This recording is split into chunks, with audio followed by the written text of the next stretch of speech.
Olá a todos, a aula de hoje é um pouquinho mais longa, então não haverá perguntas para a aula de hoje, né? Na próxima ela volta normalmente. Hoje nós vamos falar um pouquinho de parlamentarismo e presidencialismo, já encerrando quase as nossas atividades, e a próxima aula, né, já quase véspera de nossas provas, ela falará um pouquinho de Constituição, apenas para a gente finalizar todo o nosso trabalho até agora desenvolvido.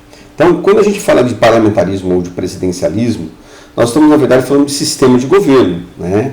Técnicas que regem as relações entre o Poder Legislativo e o Poder Executivo, no exercício das funções governamentais.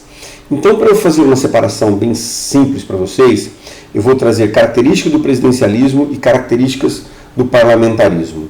As características do presidencialismo são: exerce plenamente o poder executivo, acumulando as funções de chefe de Estado, né, que é a pessoa de direito público externo, né, isto é em relação aos estados estrangeiros, é o representante nosso, tá, e chefe de governo e chefe administrativo, né, da administração pública, que é a nossa pessoa de direito público interno. Não depende da confiança do Poder Legislativo, nem mesmo para sua investidura, e cumpre mandato por tempo determinado. O que ele quer dizer é o seguinte: eu não tenho confiança, ou seja, eu não sou eleito pelo Legislativo, né? Não é o Legislativo que deve me dar o aval para eu ser o presidente. Quem me dá o aval para ser o presidente são as urnas e os mais votados, tirando aí primeiro e segundo turno, isso nós já vimos. Ele vai exercer o cargo de presidente da República, que acumula no presidencialismo o representante do Estado e o representante do governo, o representante administrativo, tá bom? Os ministros de Estado no presidencialismo são simples auxiliares do presidente da República, que tem o poder para nomeá-los e exonerá-los a qualquer tempo, sendo que cada um atua como se fosse chefe de um grande departamento administrativo.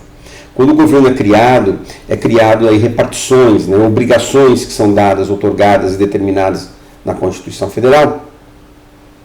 E essas obrigações devem ser colocadas em práticas, né? Então, para isso, o presidente da República, usando o seu poder discricionário, cria ou extingue ou subdivide, como aconteceu recentemente com a pasta da cultura, podendo criar um novo ministério, extinguir um ministério. Tá? Então, a criação de um novo ministério é um poder discricionário, assim como a nomeação de um ministro, para que naquele departamento de saúde, transporte, seguridade social, seja exercido por uma pessoa apta a desenvolver adequadamente nos termos constitucionais outrora traçados. O eventual plano de governo, mesmo quando aprovado por lei, depende exclusivamente da coordenação do presidente da República, que o executará ou não, bem ou mal, sem dar satisfação jurídica a outro poder, salvo prestação de contas financeiras ou orçamentárias. Aqui é uma ressalva o seguinte: quando há um candidato no presidencialismo, ele apresenta um plano de governo. Este é um plano, não é uma lei. Tá? Este plano pode ser executado ou não, depende das circunstâncias nas quais vão vivenciar aquele governo. Ele não tem que dar satisfação se está executando ou não, da que forma que ele está executando ou não. Obviamente que a urna vai responder isso, mas perante os outros poderes ele não tem obrigação de falar: eu estou executando o meu plano de governo. Contudo, todos os gastos que envolvem o erário, né, que é o dinheiro público, obrigatoriamente eu preciso prestar contas, e prestar essas contas para o Tribunal de Contas, né, para que ele possa verificar se estão devidamente adequados os gastos realizados. Hoje, houve uma alteração legislativa, isso vocês vão aprender lá em direito administrativo, né, que é chamado orçamento vinculativo, né, que é a obrigatoriedade do chefe do executivo cumprir aquilo que ele pré-determinou no orçamento. Tá bom? O poder legislativo, ainda falando do presidencialismo, o poder legislativo, no caso nosso, o Congresso Nacional, as Assembleias Legislativas Estaduais, Câmara Distrital e Câmara de Vereadores, não estão sujeitos, ou o Poder Legislativo não está sujeito à dissolução e nem é parlamento no sentido estrito, pois os seus membros, embora chamados de parlamentares, são eleitos pelo povo por um período fixo de mandato. Só para a gente entender, quando a gente fala em parlamento antigo, a origem do parlamento é aquele que vai decidir governamentalmente as diretrizes, né, podendo ser destituir o chefe. No nosso caso, nós não temos isso. Tá? O nosso presidencialismo segue a orientação, como já foi dito, de Montesquieu, da separação dos respectivos poderes. Né? Então, o nosso chamado parlamento, tá? Então não tem este poder aí. Tá? As relações entre o poder executivo e o legislativo são mais rígidas, prevalecendo o princípio da separação dos poderes, interdependentes e autônomos, embora possam ser harmônicos, ou seja, eles são separados. Tá? As relações entre o executivo e o legislativo são rígidas. Por que rígidas?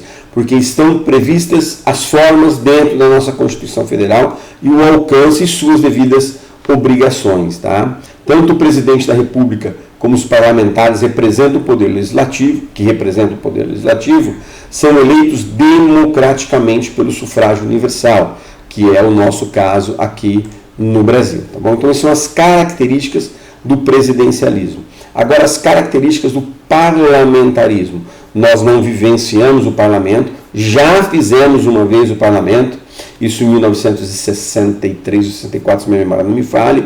Tá? Inclusive, o primeiro-ministro na época foi Tancredo Neves, que é um mineiro que todo mundo conhece, tá? Que é avô do Aécio Neves. Ele foi o primeiro-ministro, foi um hiatozinho muito curto, mas nós tivemos aí uma passagem. Não vamos discutir se nós estamos num falso ou não parlamentarismo, né? Que não vem ao caso. Mas as características do parlamento são as seguintes. Tá? Primeiro, é típico das monarquias constitucionais, de onde se estendeu as repúblicas europeias. Por que monarquias constitucionais? Eu acho que o exemplo mais fácil para vocês, e já foi dado para vocês, é a Magna Carta da Inglaterra, onde o então rei declina constitucionalmente as leis para os barões e para o clérigo inglês, tá? Devendo proteger, devendo respeitar aquela respectiva lei que ele mesmo assim o fez em respeito aos barões que o sustentavam monetariamente e à igreja que tinha grande influência na época. Tá? Então, são os chamados parlamentaristas constitucionais, é um parlamento que detém uma constituição. O poder executivo se divide em duas partes, no caso do parlamentarismo. Primeiro, o chefe do Estado, né, da pessoa jurídica de direito público externo, né, ele é exercido ou pelo monarca ou pelo presidente da República. Ele é meramente um chefe de Estado. Tá? E um chefe de governo, ele é exercido por um primeiro-ministro ou presidente do Conselho de Ministros. Tá? Então, neste caso, ele apresenta um plano, é o que nós vamos falar agora. O primeiro-ministro é indicado ou mesmo nomeado pelo presidente da República, tá? Mas sua investidura definitiva, bem como sua permanência posterior no cargo, depende da confiança da Câmara dos Deputados e às vezes até do próprio Senado, na qual ele pertence. Tá? A aprovação do primeiro-ministro e de seu Conselho de Ministros pela Câmara dos Deputados se faz pela aprovação de um plano de governo, e a eles é apresentado, de modo que a Câmara assume a responsabilidade de governo, aprovando o plano e empenhando-se pelo mesmo perante o povo. A grande diferença, talvez, mostrada aqui do parlamentarismo e do presidencialismo com relação à execução de um plano de governo é que no presidencialismo não tem obrigação de cumpri-lo. No parlamentarismo, para que seja eleito o primeiro-ministro, ele deve traçar um plano. Este plano deve ser aprovado pela casa legislativa na qual ele pertence, tá? Câmara Alta, Câmara Baixa, vamos imaginar na Inglaterra. E ele sendo aprovado, ele deve ser fielmente cumprido.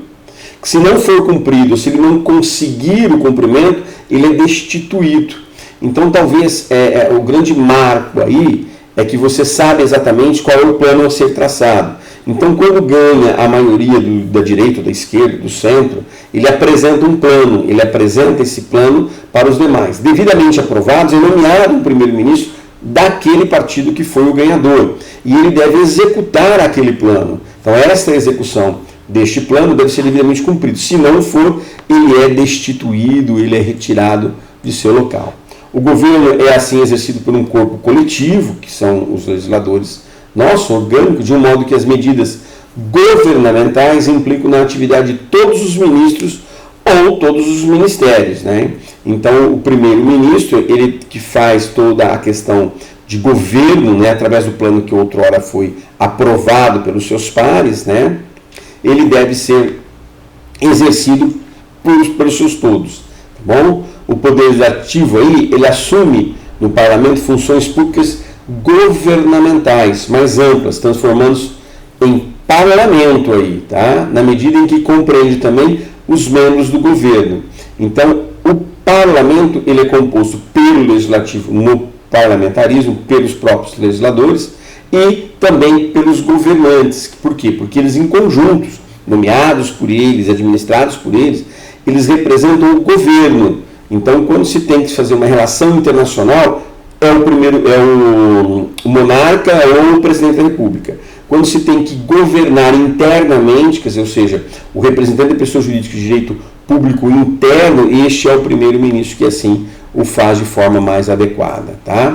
O governo é responsável ante o parlamento, né, Câmara dos Deputados, o que significa que o governo depende de seu apoio e confiança para governar. Ou seja, se eu perder a confiança, se eu perder a confiança, eu vou acabar perdendo a minha governabilidade.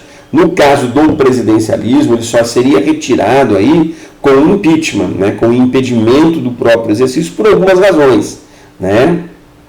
No caso do parlamentarismo, não. Ele é retirado quando ele não atinge os objetivos que já foram devidamente traçados anteriormente, tá? O parlamento é responsável perante os eleitores, de sorte que a responsabilidade política se realiza do governo para com o parlamento e deste para com o povo. Assim, se o parlamento retirar a confiança do governo, ele cai, exonera-se porque não tem mandato, mas apenas investidura no cargo, tá bom? E para terminar, em vez da exoneração dos membros do governo que perdeu a confiança no parlamento, pode-se utilizar o mecanismo da dissolução da Câmara, tá? Convocando-se eleições extraordinárias para a formação de um outro parlamento, em torno da mesma questão que gerou a crise, que assim é resolvida sem traumas. Ou seja, se aquele parlamento não deu conta, na verdade, eu crio-se outro, eu chamo novamente a eleição para que o povo possa dar a confiança a novas pessoas que vão para as diretrizes nas quais ele assim o deseja, tá bom? Essa é a matéria de hoje. Muito obrigado a todos.